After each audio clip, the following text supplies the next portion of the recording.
Hey, what's going on, guys? The Dead Ball Fitness Podcast. Something that was on my mind heavily and something that I keep seeing over the past 4 years, especially on Fox News, is the dragging of Joe Biden not as a politician or as a leader of the country, but as a father, right? And honestly, I feel for the dude. I'm not the biggest Joe Biden fan, me personally. He says some questionable stuff on TV, especially when he was running for election. That whole, if you don't vote for Uncle Joe, you ain't black thing, that was crazy. But on the other hand, in my opinion, he has a troubled son that needs help desperately, and he cannot just get it together. He's old. He's not he's not a spring chicken. It's not like he's a teenager. He's in his 20s or even in his 30s. I'm pretty sure dude's like in his 40s, right? Joe Biden's pretty up there in age. But that's not the point, man.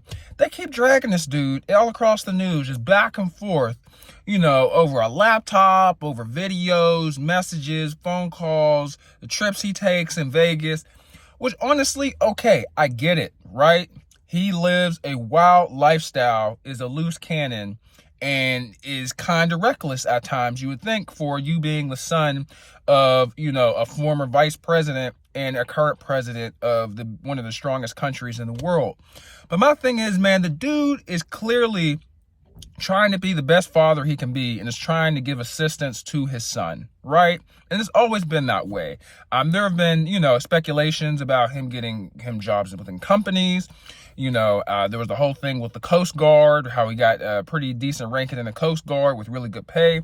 My thing is, as a father, we shouldn't be blaming or throwing rocks at parents, not just fathers, but mothers too, for putting your child in a good situation. That's what you're supposed to do.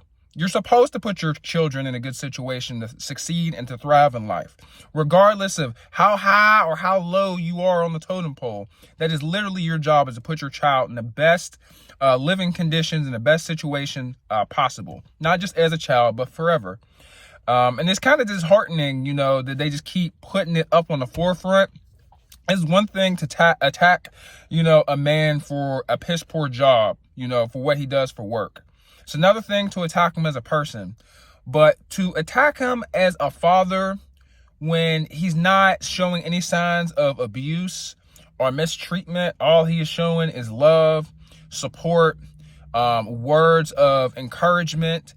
I just don't understand how this can be viewed in a negative light. And in my opinion, I think it needs to stop because, we shouldn't normalize this. It shouldn't be normal. And that's really all I have to say about this. Let me know what you guys think. Leave a comment below. It's just like, I get it, man. Joe Biden does questionable things and people may have mixed feelings about his presidency, but we have to cut the guy a little bit of slack as a father. And especially when it's the same old song on repeat. We got to play a different tune, guys. Hope you guys have a good morning. I'm a father myself. And if my son were to be troubled or had some issues that he could not, he couldn't, wrap his head around. He had some issues he couldn't wrap up and fix himself, or I couldn't help to fix. I would hope that people wouldn't clown me publicly. And if someone ever did try to clown me publicly, I would say, fuck you. On national television, I don't care how much money I have, what position I am. I could be the president of the world. I will say, fuck you. You guys have a good day. I'm out.